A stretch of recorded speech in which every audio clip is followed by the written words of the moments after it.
In the sultry glow of 1930s Marseille, where the Scarlet docks pulse with secrets, a ruthless shipping magnate is found dead, a dagger in his heart.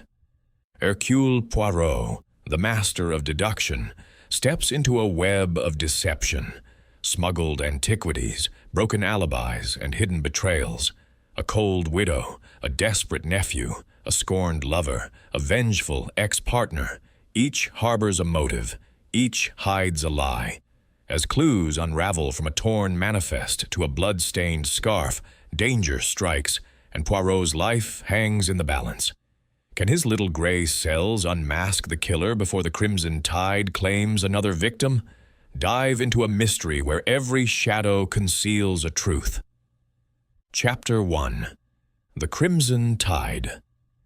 The sun hung low over Marseille, painting the Vieux Port in hues of amber and rose, where the scarlet-painted docks gleamed like a wound against the azure Mediterranean. Hercule Poirot, impeccably dressed despite the late autumn warmth, adjusted his straw hat and inhaled the briny air, his mustache twitching with approval. Beside him, Captain Arthur Hastings strode with a boyish enthusiasm, his eyes darting from the swaying masts of fishing boats to the bustling cafes spilling laughter onto the quayside. "Mon ami," Poirot remarked, his voice precise as a metronome, "you find this port most invigorating." Oui? But for Poirot, it is the order beneath the chaos that fascinates, the rhythm of human nature laid bare by the sea. Hastings chuckled, accustomed to his friend's philosophizing. "Oh, come now, Poirot. It's a splendid place for a holiday. The colors, the smells. Look at those docks, all painted red like some grand stage. Surely even you can't find a mystery in a place so lively." Poirot's green eyes glinted, but before he could reply, a piercing cry shattered the evening's charm. From the edge of the Scarlet docks, where a crowd had gathered like moths to a flame, came shouts of alarm. Hastings, ever the gallant, hurried forward, with Poirot following at a measured pace, his cane tapping the cobblestones. A knot of dock workers and passers-by encircled a grim scene. A man's body lay half submerged in the shallow water, his tailored coat sodden and a dagger's hilt protruding from his chest. The scarlet paint of the dock seemed to mock the blood pooling beneath him, seeping into the sea. A burly policeman, his face weathered as the cliffs of Calanques, barked orders to keep the crowd at bay.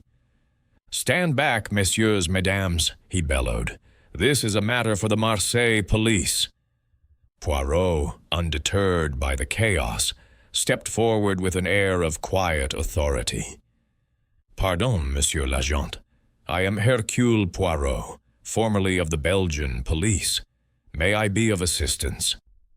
The policeman, who introduced himself as Inspector Dubois, eyed Poirot with skepticism, but softened at the mention of his reputation. "Very well, Monsieur Poirot. The victim is Victor Lagrange, a shipping magnate. Stabbed, as you see. Likely a robbery. His gold pocket watch is missing. A bad business, but these docks attract all sorts."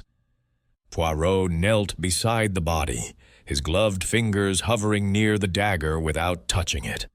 The wound was precise, a single thrust to the heart, and the man's face, square-jawed with a patrician nose, bore an expression of surprise rather than agony.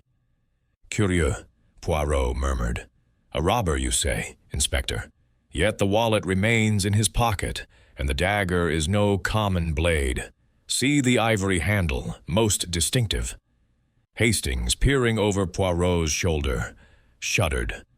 "Good heavens, Poirot, what a ghastly sight! But surely it's as the inspector says, a thief caught him unawares?" Poirot rose, brushing his trousers. "Non, Hastings, a thief does not strike with such precision, and leave the wallet behind.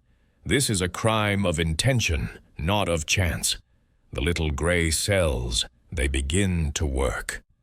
The crowd parted as a young woman, pale and trembling, pushed forward. "Monsieur Lagrange," she gasped, then fainted into the arms of a dock worker. Inspector Dubois identified her as a local seamstress, Clara Moreau, known to have once been close to the victim.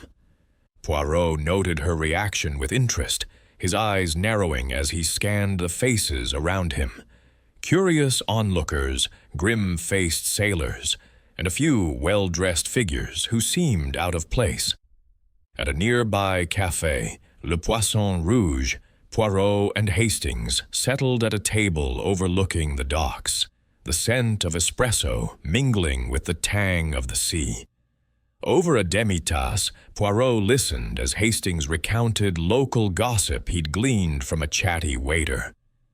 Victor Lagrange was a man of wealth and enemies, his shipping empire built on ruthless deals.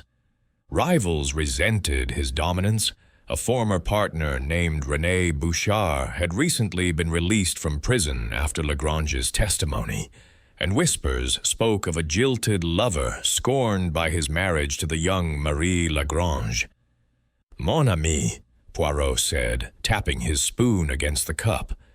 This Lagrange, he was a man who stirred passions, greed, envy, perhaps love betrayed. The missing watch is but a distraction. The truth lies in the man's life, and in these scarlet docks where he met his end. Hastings frowned. "You mean to investigate, don't you? So much for our holiday."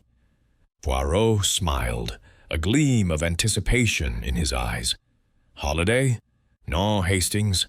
For Hercule Poirot, the greatest holiday is the pursuit of truth. We shall visit the house of Monsieur Lagrange tomorrow. The game, it has begun."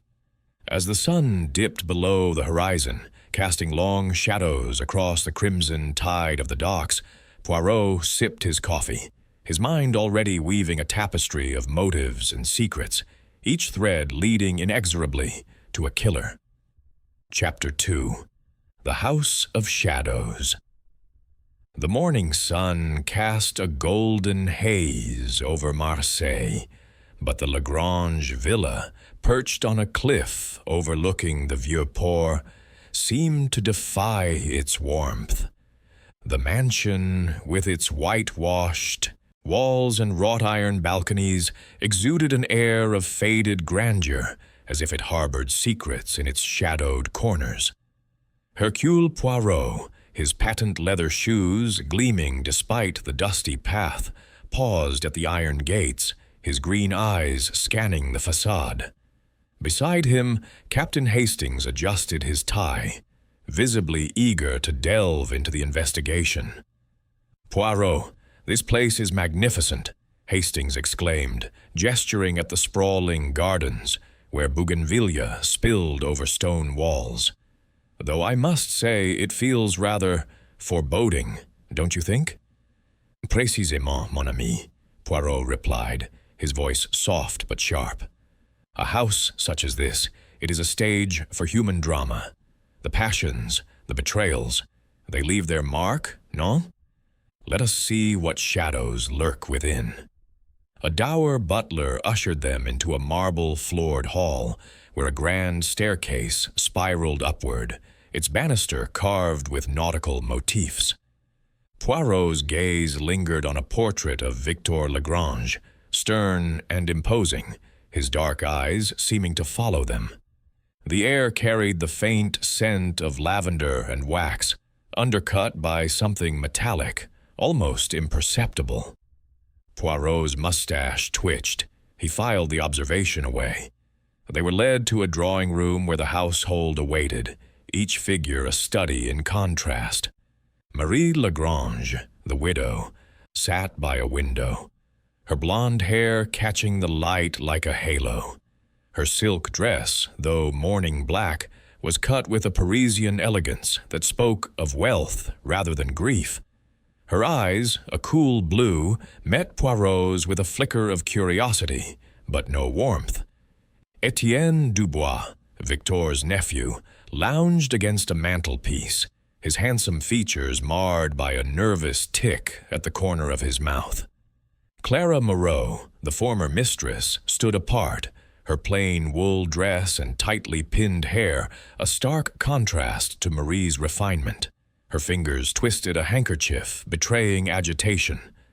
René Bouchard, the disgraced ex-partner, slouched in an armchair, his weathered face and prison-roughened hands marking him as an outsider. Finally, Madame Fournier, the housekeeper, stood rigidly by the door, her gray hair pulled into a severe bun, her eyes darting protectively toward Marie. Poirot, with his characteristic bow, introduced himself and Hastings, noting the tension that rippled through the room like a tide. "Mesdames et messieurs," he began, "I am Hercule Poirot, and I am here to uncover the truth of Monsieur Victor Lagrange's death. I seek only the facts, and I ask for your cooperation. The little gray cells, they require clarity." Marie spoke first, her voice smooth as glass. "Monsieur Poirot, my husband's death is a tragedy, but surely it was some ruffian from the docks. Victor often walked there alone, a foolish habit." Her fingers brushed a pearl brooch, and Poirot noted the absence of tears. "Perhaps, madame," Poirot said, tilting his head. "Yet a ruffian does not strike with such precision, nor leave a wallet untouched. Tell me, what was Monsieur Lagrange's state of mind in his final days?" Marie hesitated, then shrugged. He was, as always, occupied with his ships, his deals. Victor was not a man to share his troubles. Etienne stepped forward, his charm undercut by a slight tremor in his voice.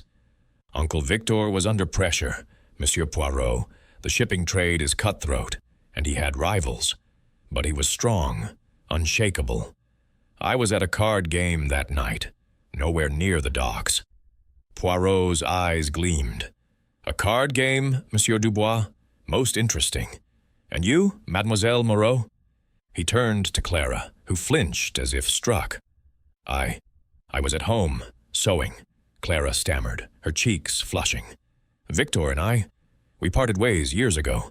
I had no reason to see him." Her voice held a bitter edge, and Poirot noted how her gaze avoided Marie's. René Bouchard snorted, his voice rough as gravel. "Don't play the saint, Clara. You hounded Victor for money, didn't you? As for me, I was at Le Marin Tavern, drowning my sorrows. Victor ruined me, but I didn't kill him, though I won't pretend I'm sorry he's gone." Madame Fournier's lips tightened. "Monsieur Bouchard, have some respect. Monsieur Lagrange was a great man, devoted to his family and business. I was here, tending the household, as always." Her tone was fierce, but Poirot caught a flicker of unease in her eyes. Hastings, scribbling notes, whispered to Poirot, "A lively bunch, eh? Nobody seems terribly broken up about Lagrange's death." Poirot nodded, his attention drawn to a mahogany desk in the corner, its surface cluttered with papers. "Madame Lagrange, may I examine your husband's study? The affairs of a man such as he often reveal much." Marie acquiesced with a wave, and Poirot, followed by a curious Hastings, entered the study. A room of dark wood and leather, heavy with the scent of tobacco. A large window overlooked the Scarlet docks below, their vivid hue a stark contrast to the sea's calm. Poirot's fingers danced over the desk, pausing at a torn sheet of paper tucked beneath a ledger. It was a shipping manifest, dated the night of the murder, listing a cargo for La Sirène from Algiers. One corner was ripped, as if torn in haste, and a smudge of ink suggested a struggle. "Regardez, Hastings," Poirot said, holding the paper to the light. "This manifest, it is incomplete. Something was hidden or removed, and see here, a faint mark, like a fingerprint in wax. Most curious. Hastings frowned. You think it's connected to the murder? It could just be business papers. Poirot smiled enigmatically. In the house of shadows, mon ami, every paper casts a light. This manifest speaks of a cargo, and a cargo speaks of motive. We must learn what La Sirène carried. As they returned to the drawing room, Poirot addressed the group. Mesdames et messieurs, I thank you for your candor, but know this. The truth, it hides not in words alone, but in the silences between them. I shall return. Outside, as they descended the cliff path toward the port, Hastings remarked, You've got that look, Poirot. You've seen something we haven't you? Poirot adjusted his hat, his eyes fixed on the distant docks. I have seen, Hastings, that this house is a tapestry of secrets. Marie's composure, Etienne's nerves, Clara's bitterness, René's defiance, Madame Fournier's loyalty. Each thread pulls at the others. And that manifest, it is a key. But to what lock? The little gray cells. They are restless. The sun climbed higher, but the shadows of the Lagrange villa seemed to follow them, stretching long and dark toward the scarlet docks below. Chapter 3. The Phantom Ship. The vieux port of Marseille shimmered under a midday sun, its waters a mosaic of sapphire and foam, but the scarlet docks, vivid as fresh paint, seemed to pulse with a darker energy. Hercule Poirot, his black Homburg hat tilted against the glare, navigated the bustling quayside with the precision of a metronome, his cane clicking against the cobblestones. Captain Hastings, trailing behind, mopped his brow, his enthusiasm for the investigation tempered by the heat and the pungent aroma of fish and tar. Poirot, must we tramp about these docks again? Hastings complained, sidestepping a coil of rope. Surely the police have scoured every inch of this place. Poirot paused, his green eyes scanning the horizon where a sleek ship, La Sirène, lay anchored, its hull gleaming like a polished blade. Mon ami, the police, they see with their eyes, but not with their minds. The docks, they are the heart of this mystery, and La Sirène, she is its pulse. The manifest we found in Monsieur Lagrange's study points us here to a cargo that may hold the key to his death. They approached the ship, where dock workers hauled crates under the watchful eye of a weathered man in a captain's cap. Jacques Lefebvre, master of La Sirène, was a figure carved from the sea itself. His face lined like a nautical chart, his eyes wary as a gull's. Poirot introduced himself with a courteous bow, but Lefebvre's handshake was brusque, his calloused fingers betraying a life of labor. Monsieur Poirot, I've heard of you, Lefebvre said, his voice low and gravelly. But I've nothing to hide. Victor Lagrange was my employer. Nothing more. His death's a shock, but I was at sea when it happened. Ask my crew. Poirot's mustache twitched. Bien sûr, capitaine. Yet I am curious about the cargo you brought from Algiers the night Monsieur Lagrange met his end. The manifest, it was incomplete. What did La Sirène carry? Lefebvre's jaw tightened, and he gestured toward a stack of crates. Olive oil, spices, the usual trade goods, nothing out of the ordinary. His eyes flicked toward a group of dock workers, one of whom, a wiry lad named Pierre, hovered nearby, polishing a winch with undue attention. Poirot, ever observant, noted the captain's unease. And nothing, perhaps, that was not listed on the manifest. Monsieur Lagrange was a man of many ventures, non? Lefebvre shrugged, but his shoulders stiffened. You'd have to ask his clerks. I sail the ship, not the ledgers. Hastings, impatient, interjected. Come now, Captain, you must know something. A man like Lagrange doesn't get stabbed for no reason. Poirot raised a hand, silencing his friend. Patience, Hastings. The truth, it reveals itself in its own time. He turned to Pierre, who flinched under his gaze. You, jeune homme, you work these docks. Did you see anything unusual the night of the murder? Pierre hesitated, his fingers twisting a rag. I saw a figure, monsieur, near the Scarlet docks. After dark, cloaked, moving quick-like toward the city. Didn't see their face, I swear. His voice trembled, and he glanced at Lefebvre, who scowled. Merci, Pierre, Poirot said, his tone gentle but probing. And this figure, they carried something, perhaps? Pierre shook his head too quickly. Didn't see nothing, monsieur, just the cloak. As they moved away, Poirot murmured to Hastings, The boy knows more than he says, but fear seals his lips. The captain, too, guards a secret. We must see this cargo for ourselves. With Lefebvre's reluctant permission, they boarded La Sirène, its deck creaking underfoot. The hold was a labyrinth of crates, the air thick with the scent of cedar and spice. Poirot's gloved fingers traced the edges of a crate marked Algiers, his eyes narrowing at a faint scratch on its lid. With Hastings' help, he pried it open, revealing jars of olive oil, ordinary, as Lefebvre claimed. But beneath a false panel, Poirot found a smaller crate, its wood inlaid with intricate carvings. Regardez, Hastings, Poirot said, lifting the lid to reveal a gleam of gold, a statuette of an ancient deity, its eyes set with emeralds. Antiquities, mon ami. Not olive oil, but treasure, likely looted from some forgotten tomb. This is what Victor Lagrange traded in secret. Hastings gasped. Good Lord, Poirot. Smuggling? That's motive enough for murder, isn't it? Perhaps, Poirot replied, closing the crate.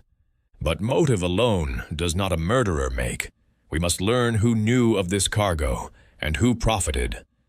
Back on the dock, Poirot questioned Pierre again, away from Lefebvre's glare. The lad, emboldened by Poirot's calm demeanor, admitted to overhearing Lagrange and a gentleman arguing near La Sirène days before the murder. They spoke of cursed goods and ruin, Pierre whispered. I didn't hear no names, but the gentleman sounded angry, like he'd been cheated. Poirot thanked him, slipping a coin into his hand. As they walked back toward the city, Hastings recounted a tidbit from a café gossip.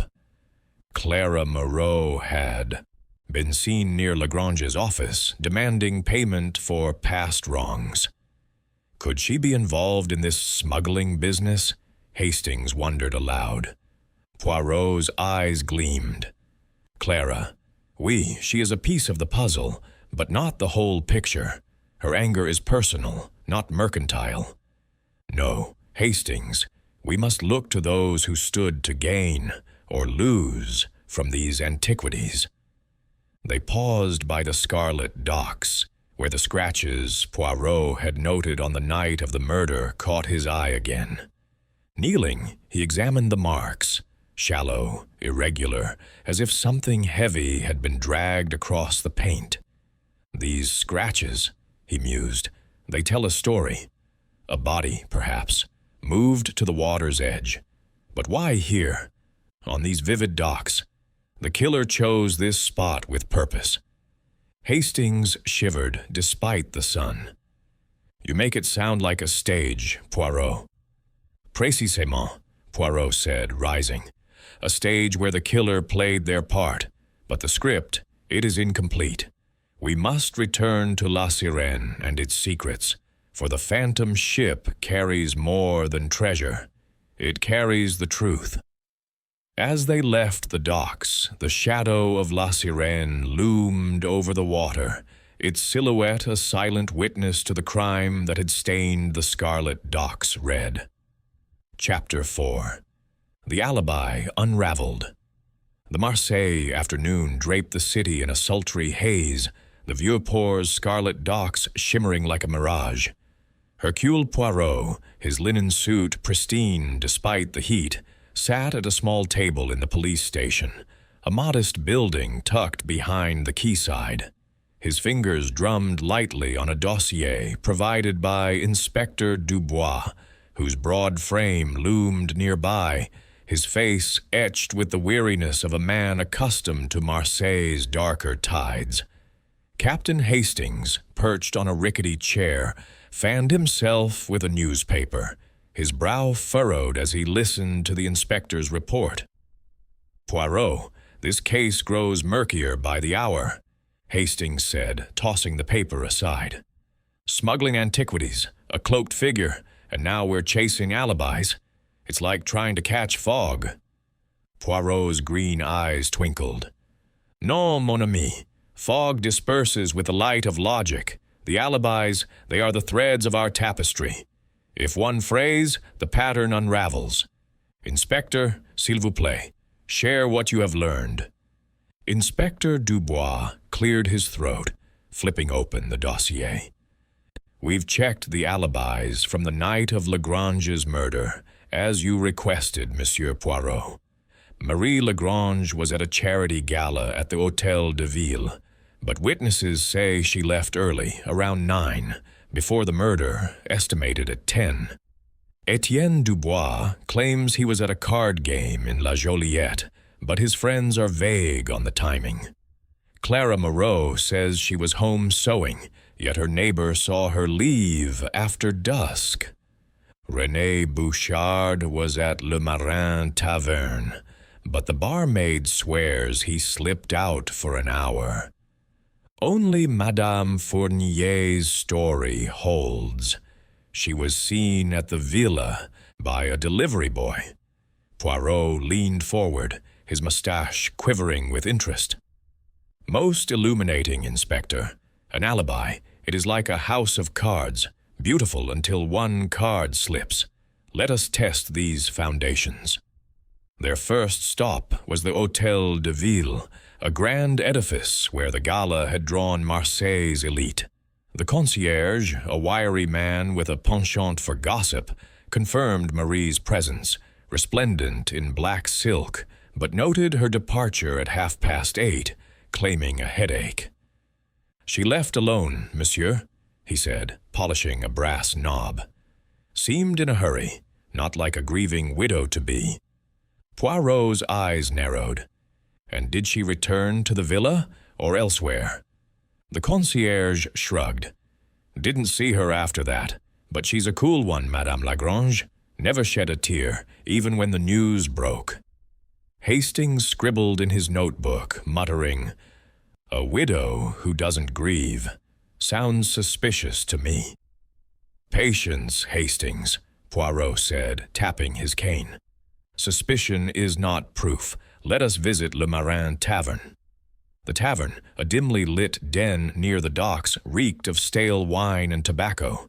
The barmaid, a stout woman named Jean, wiped glasses with a rag, her eyes sharp as she recounted René Bouchard's movements.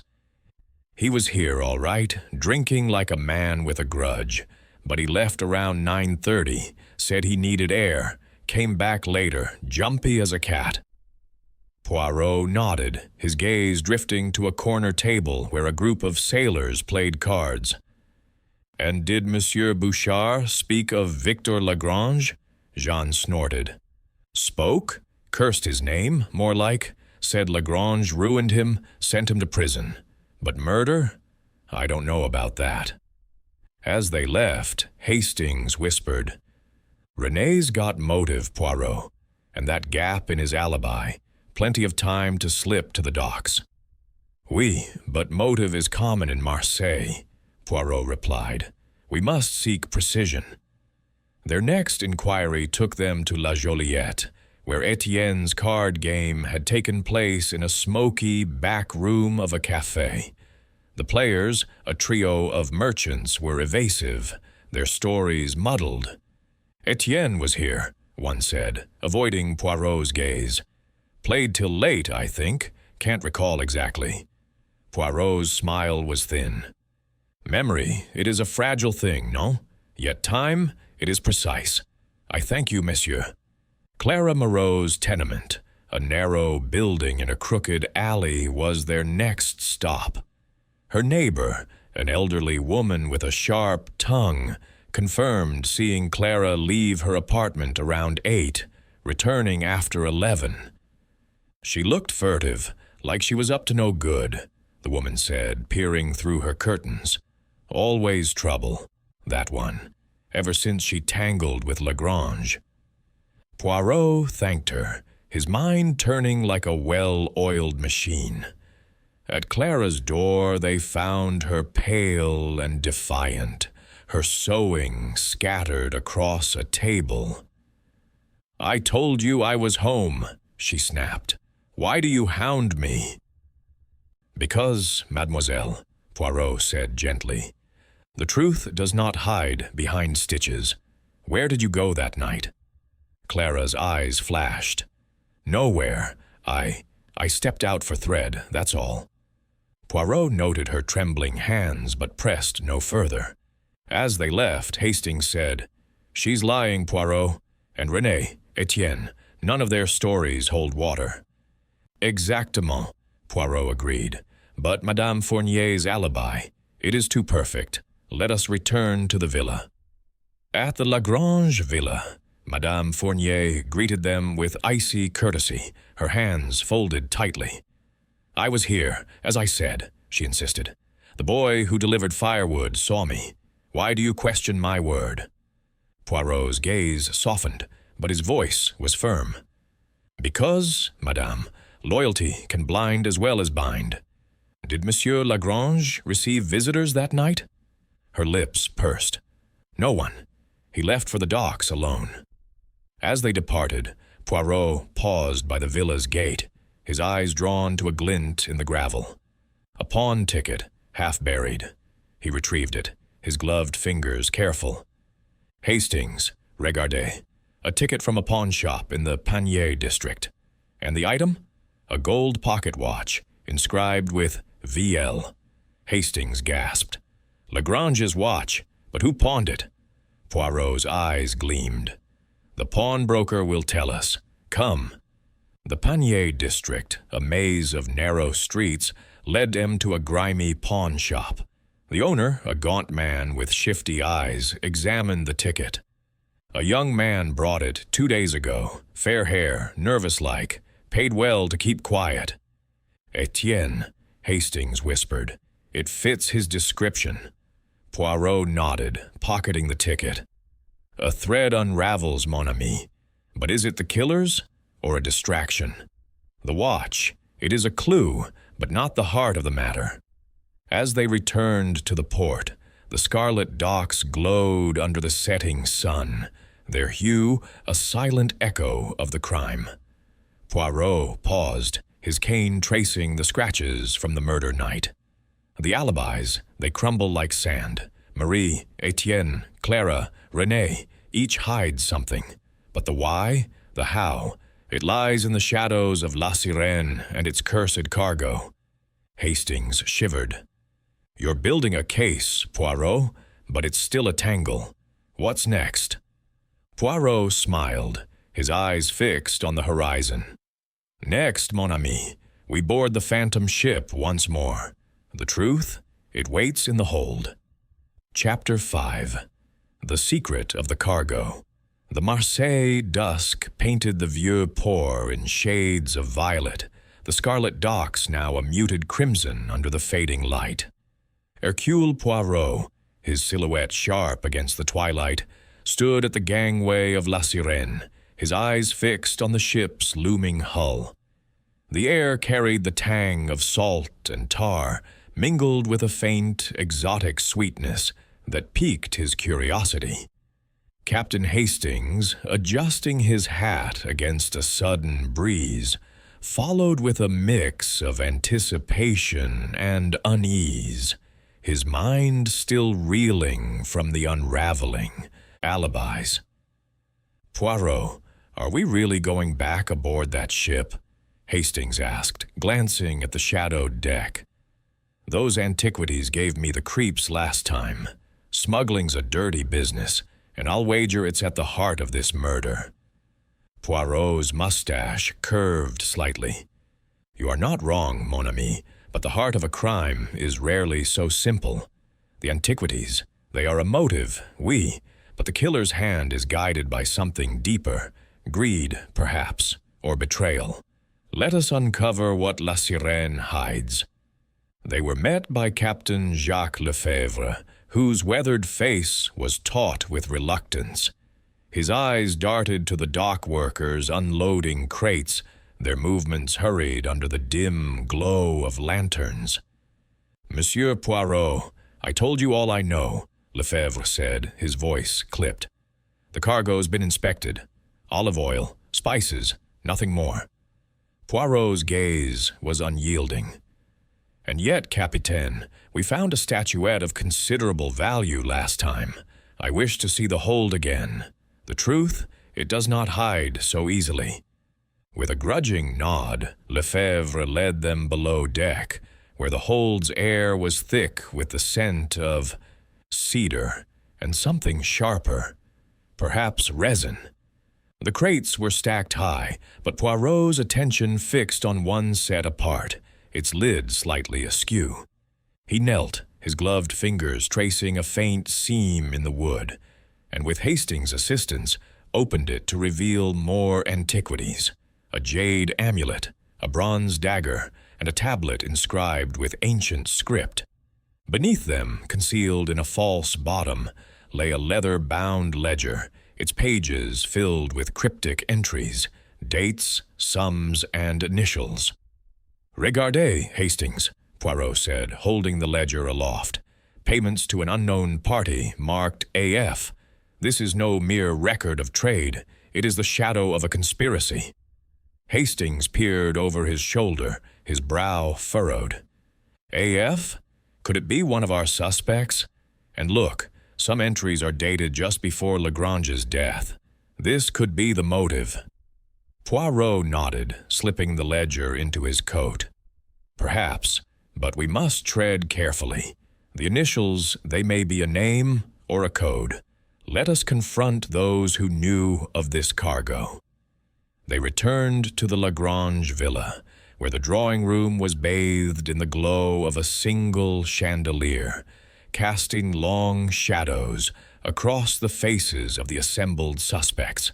Marie Lagrange sat poised, her hands folded, but her eyes betrayed a flicker of unease. Etienne Dubois paced near the fireplace, his charm fraying into agitation. Clara Moreau, summoned from her tenement, stood rigid, her lips pressed tight. René Bouchard leaned against a wall, his sneer barely concealed, while Madame Fournier hovered protectively near Marie, her expression unreadable. Poirot, standing at the room's center, held up the ledger. "Mesdames et messieurs, the secret of La Sirène is revealed. Victor Lagrange was smuggling antiquities, treasures that could ruin his name if exposed. This ledger records payments, but to whom?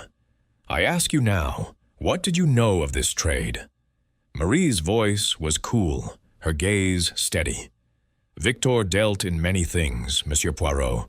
If he traded antiquities, I was unaware. He kept his business private even from me." Poirot tilted his head. "Yet you knew he planned to sell these treasures to a foreign buyer, non? A deal that promised great profit or great risk." Marie's fingers tightened on her brooch. "He mentioned a buyer, yes, but no details. I had no part in it." Clara stepped forward, her voice trembling with anger. "You lie, Marie. Victor told me everything when we were close. I knew about the antiquities, and I warned him they'd bring trouble. When he cast me aside, I demanded my share. Not money, but justice. That's why I confronted him. Poirot's eyes gleamed. And this confrontation, Mademoiselle Moreau, was it the night he died? Clara paled. No, days before, I swear it. Renee laughed bitterly. Justice, Clara. You wanted his money same as me. Victor cheated me out of my share years ago, sent me to prison for his crimes. If I'd known about these antiquities, I'd have taken them myself, not killed him. Etienne's voice cut through, sharp and defensive. This is nonsense. Uncle Victor was no smuggler. You're chasing shadows, Poirot. Poirot turned to him, his tone soft but piercing. Shadows, Monsieur Dubois? Yet your debts, they are well known in Marseille's gaming circles. Did you not see these antiquities as a way to clear them? Etienne flushed, his hands clenching. I don't know what you're implying, but I had nothing to do with this. Madame Fournier's voice was sharp. Enough! Monsieur Lagrange was a good man, whatever his dealings. You tarnish his name with these accusations. Poirot's gaze lingered on her. Loyalty, Madame Fournier, is admirable, but it can blind. Did you never suspect your master's secrets? She stiffened but said nothing, her silence louder than words. As they left the villa, Hastings whispered, That ledger stirred them up, Poirot. Clara's admission, Etienne's nerves. Someone's hiding something big. Oui, mon ami, Poirot said, his eyes on the distant docks. But the ledger is only half the tale. The initials AF, they point to a shadow player, perhaps an accomplice. And Clara's confession, it is too convenient, no? We must return to the docks. At the Scarlet docks, Poirot paused by a crate marked for La Sirène, noticing a faint stain on its edge. Resin, matching the scent in the hold. Nearby, a dock worker whispered to another, their eyes darting toward the ship. Poirot approached, his voice gentle. Monsieur, you speak of the cursed cargo. Oui? What do you know? The older worker, his face lined like driftwood, muttered, It's bad luck, monsieur. Things go missing, men argue. Lagrange was in deep, too deep. As night fell, the docks glowed faintly, their scarlet hue a silent witness. Poirot turned to Hastings, his voice low. The cargo is the key, but the killer's heart beats with another motive. Tomorrow, we set a trap to draw them out. Chapter 6. The trap is set. The Marseille night cloaked the Vieux Port in a velvet darkness broken only by the flicker of lanterns along the Scarlet docks, their crimson hue now a ghostly shimmer under the moon. Hercule Poirot, his overcoat buttoned against the chill, stood in the shadow of a warehouse, his green eyes alert as a cat's. Captain Hastings, shivering beside him, clutched a notebook, his face a mixture of excitement and apprehension. The air carried the low hum of the sea and the distant clatter of a late working dockhand, but an undercurrent of menace seemed to linger. Poirot, this scheme of yours feels like tempting fate, Hastings whispered, glancing at the silent docks. Announcing a witness to flush out the killer? It's bold, even for you. Poirot's mustache twitched with a faint smile. Bold, mon ami? No, it is precise. The murderer. They are clever but not infallible. Fear will make them stumble, and when they do, Hercule Poirot will be watching. Earlier that day, Poirot had met with Inspector Dubois at the police station, where the gruff officer had agreed to spread a rumor. A witness had come forward, claiming to have seen the killer on the night of Victor Lagrange's murder. The news, carefully leaked to Marseille's gossip-hungry cafes, had reached the suspects by noon.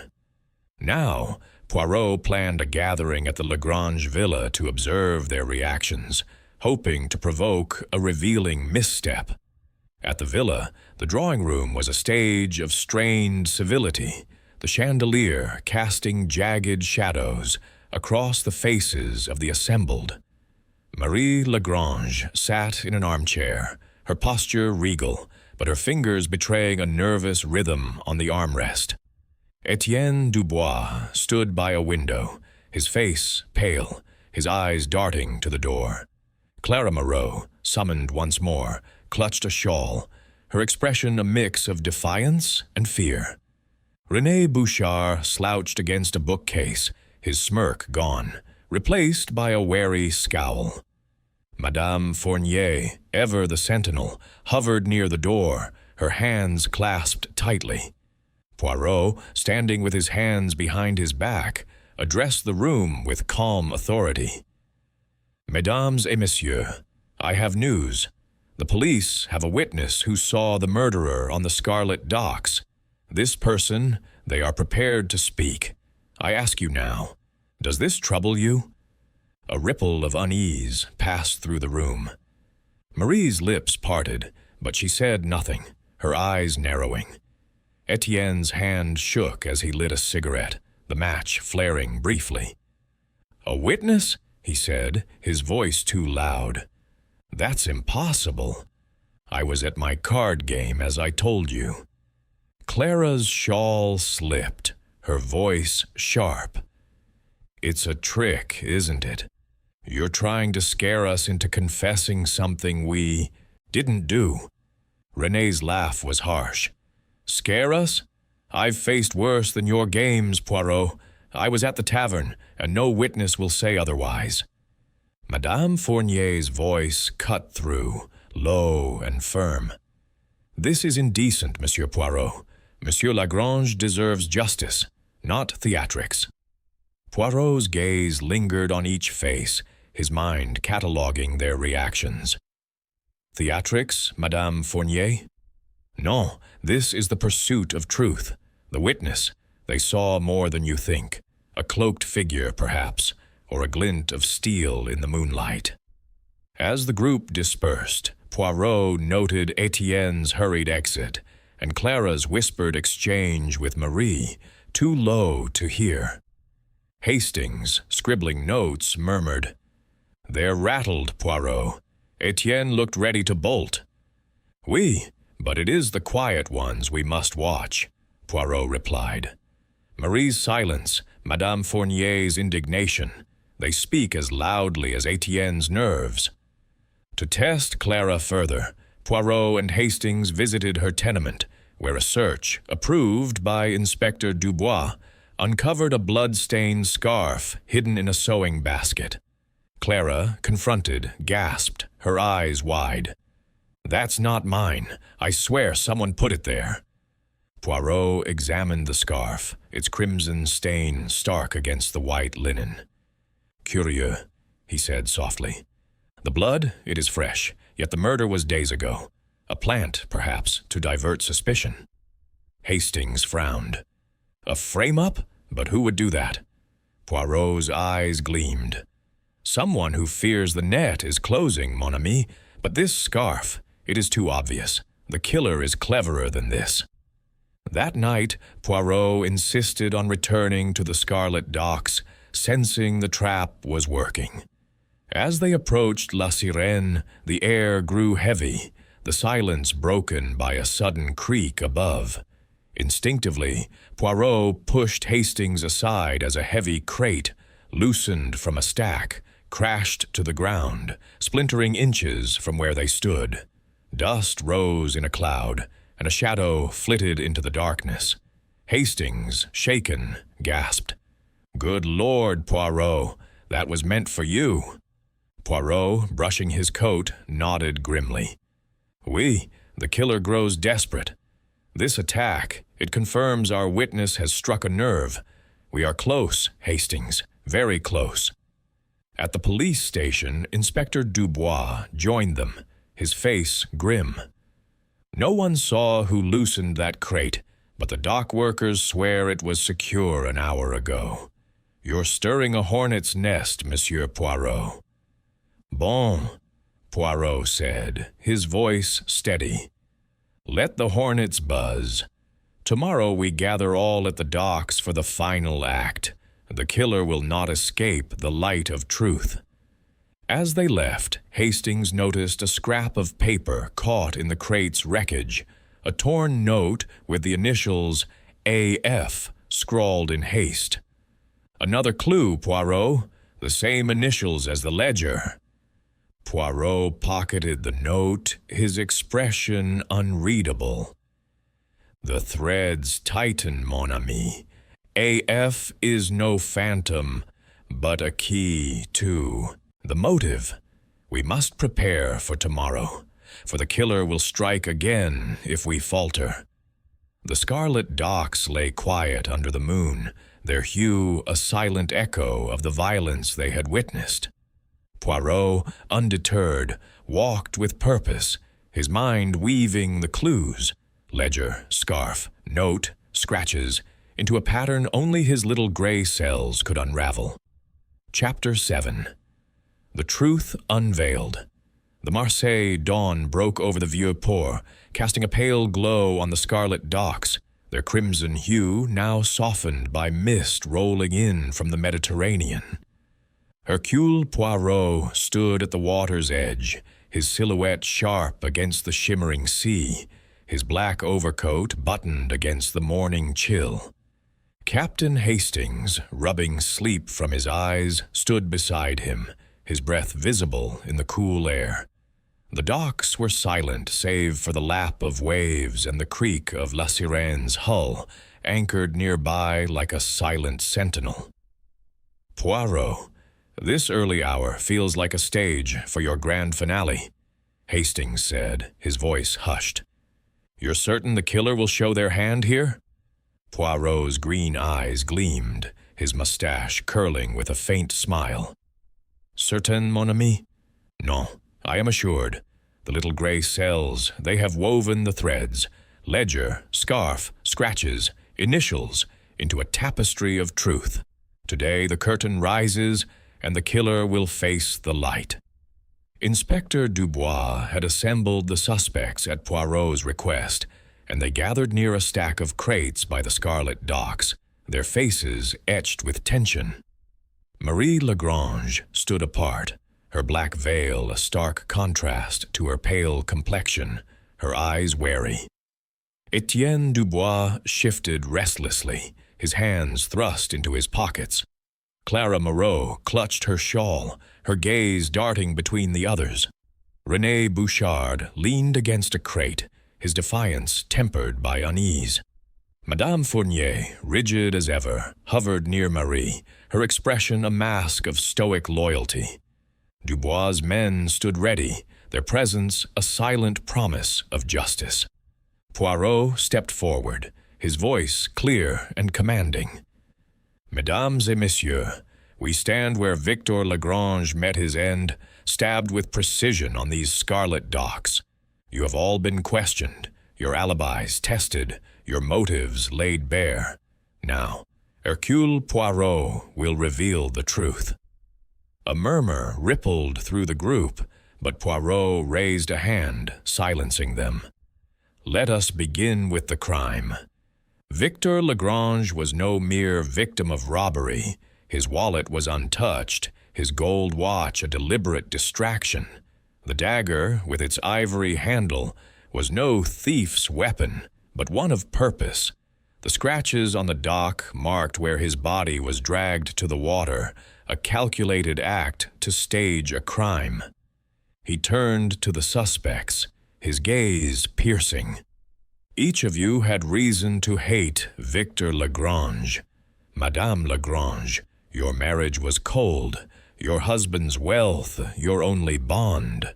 Mademoiselle Moreau, your past with Victor fueled bitterness, and your demand for justice masked a threat. Monsieur Bouchard, your imprisonment at Victor's hands bred a grudge. Monsieur Dubois, your debts made you desperate. And Madame Fournier, Your loyalty hid a fierce devotion to the Lagrange name. Marie's voice was sharp. You accuse us all, Monsieur Poirot? This is absurd. Poirot's smile was enigmatic.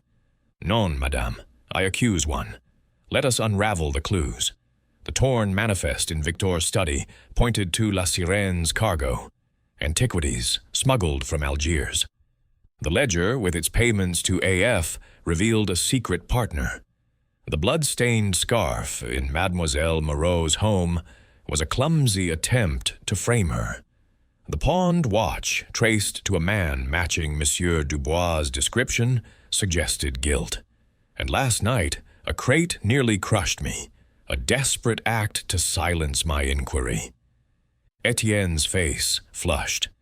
You can't pin this on me. I pawned the watch, yes, but only because I found it. On the docks, after the murder. Poirot nodded. Précisément, Monsieur Dubois. You found it because you were there. You, Etienne Dubois, are the murderer of Victor Lagrange. A gasp rose from the group. Etienne staggered back, his eyes wild. This is madness. I was at my card game. Non, Poirot said, his voice like steel. Your alibi was vague, your friends uncertain. The little gray cells have pieced it together. Victor, your uncle, built his empire on smuggling. But you, drowning in gambling debts, learned of the antiquities through the ledger. You demanded a share, threatening to expose him. On the night of the murder, you met him here, on the Scarlet docks, arguing over the cargo. When he refused and threatened to disinherit you, you stabbed him with his own dagger, a blade kept in his study, its ivory handle distinctive. You dragged his body to the water, scratching the dock's paint, and took the watch to stage a robbery. Clara cried out, "But the scarf! It was in my home." "A plant," Poirot said, turning to her. "Etienne placed it there, knowing your past with Victor would make you a suspect. The blood was fresh, not from the murder. A clever ruse." Renee snorted. "And the initials AF? You said they were key." Poirot's eyes twinkled. "A misdirection, monsieur. AF was Victor's code for Algiers freight, his smuggling front. It led us to the cargo, but the motive was Etienne's alone, greed and fear of ruin." Marie stepped forward, her voice trembling. "I knew of the smuggling, Monsieur Poirot, but not the murder. Victor was difficult, but I didn't wish him dead." Madame Fournier's face crumpled. "He was a great man, despite his flaws. I suspected Etienne's debts, but I never thought." Etienne's shoulders sagged, his defiance crumbling. "It's true," he whispered. "I begged him for money, for a share. He laughed, said I'd get nothing. I lost control. The dagger was in his coat. I grabbed it, and—" He sank to his knees, sobbing. Inspector Dubois signaled his men, who moved to restrain Etienne. "A fine piece of work, Monsieur Poirot," Dubois said, his gruff voice tinged with admiration. "You've caught your man." As Etienne was led away, the docks fell silent, the mist curling around the group like a shroud. Hastings, his notebook forgotten, shook his head. "Poirot, you never cease to amaze me. The watch, the scratches, the ledger, it all fits, but how did you know?" Poirot adjusted his hat, his voice soft. "The little gray cells, mon ami. They see the pattern where others see chaos. Etienne's nerves, his lies, the pawned watch. They betrayed him. The docks, so vivid, were his stage, but he could not outrun the truth. As the sun rose, bathing the Scarlet docks in golden light, Poirot and Hastings turned toward the city.